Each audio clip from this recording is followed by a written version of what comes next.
Hey guys, it's Adam from ATP Powerlifting, and I think it's about time that we talked about leg drive.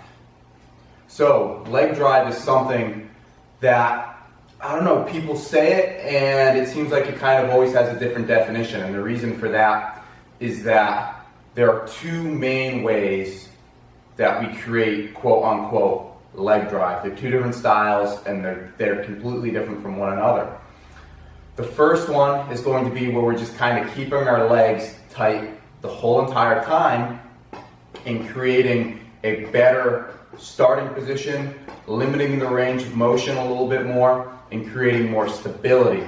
The other style is going to usually be, we start off with some leg tightness or leg drive, but we don't fully engage all of that leg drive until we get down to the bottom of the bench press, and then we engage 100%. That kind of actually tries to create some type of momentum to get the bar going.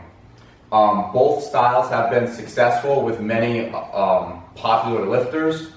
The current record holder in the bench press, I believe his name is Julius Maddox.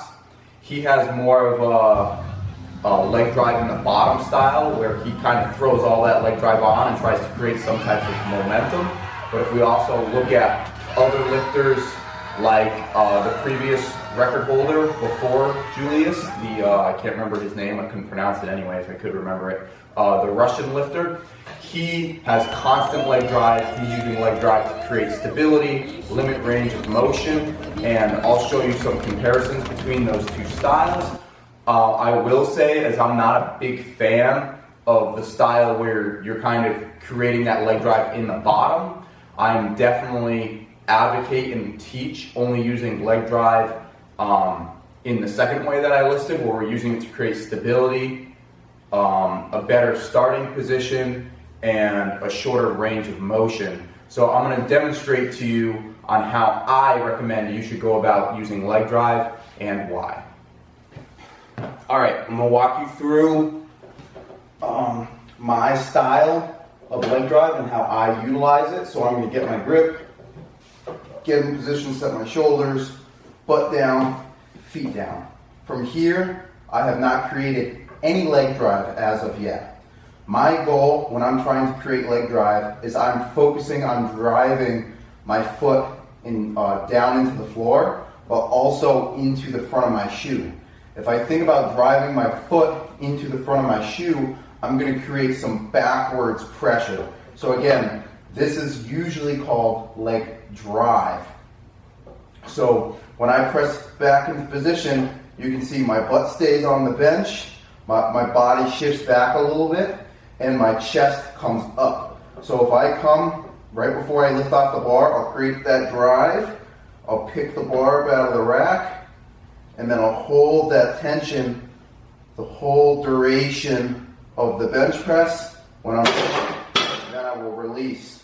So what you'll see is happening is I'm not keeping any pressure on my butt. My butt is touching the pad because it does need to touch the pad, but that is not important that I'm keeping pressure on there. So all the pressure is going to stay in my feet, and I'm driving my foot again into the front of my shoe. So boom, what this does is this gives us a more stable platform.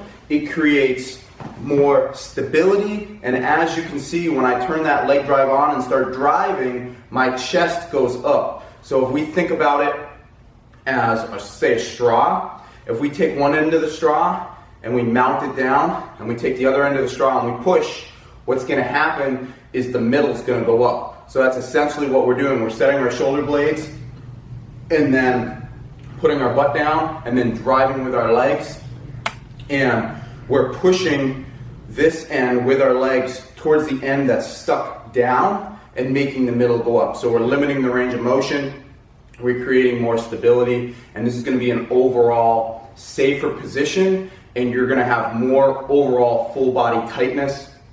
Also, what I like about this, and there's less that can go wrong, when you have that kind of heave, leg drive on, leg drive off style, it's not to say that it can't be beneficial and you might lift slightly more weight from time to time, but it's inconsistent.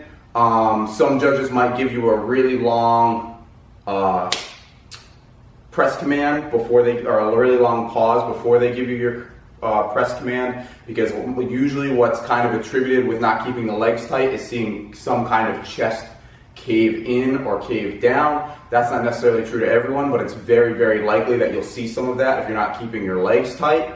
Also, you get called for heaving depending on the powerlifting federation that you're in. So you're really leaving yourself to the mercy of the judge if you're not creating full tension and you're creating a lot of shifting. Other problems you can have with that kind of shifting and heaving is from rep to rep, your bar path isn't going to be consistent, and it's really hard to do the same thing every single time. Another thing I don't like about that heaving style is that if we're not pushing with our legs the whole time, we're not getting our chest up as high as we can. So if our legs are tight as they can be, and we're bringing that bar down, our chest is going to be at its highest point it can be, and then when we press, it's still in that same position. If our legs are not tight until we start the press, our chest isn't as high as it can be. We're not limiting as much of the range of motion, so that can cause problems with the shoulder and such, depending on the way your body is built, because we're increasing the range of motion. Again, if we limit the range of motion, we can usually handle more volume and intensity and stuff like that. Longer ranges of motion usually come with other problems, but again, that's going to come with what kind of grip you have, how you're built, what your mobility in your thoracic spine is, and how big your arch is and everything like that. But I definitely do not advocate the heaving leg tightness on and off style, but I'll show you that now. So the next style, I'm going to do everything the same, setting the shoulders the same way. The only thing I'm doing is changing when I'm turning that drive on. So instead of keeping the drive on right from the start, I'm going to have a little bit of tension in the legs, but not enough to bring my chest up all the way. So I'm going to have a little bit of leg drive, we're going to come down, and then right when they give us that press command, we're going to heave and try to tighten our legs all at once. So again, there's a lot of inconsistencies that can happen with this style. There are a lot of people who do this very successfully. I do not like this style. It's not as safe. We're not limiting the range of motion as much. We're not as tight. We don't have as much stability. So I'm not going to say you can't do it, but I'm not going to advocate it. Big takeaways on how to execute leg drive: get your knee lower than your hip.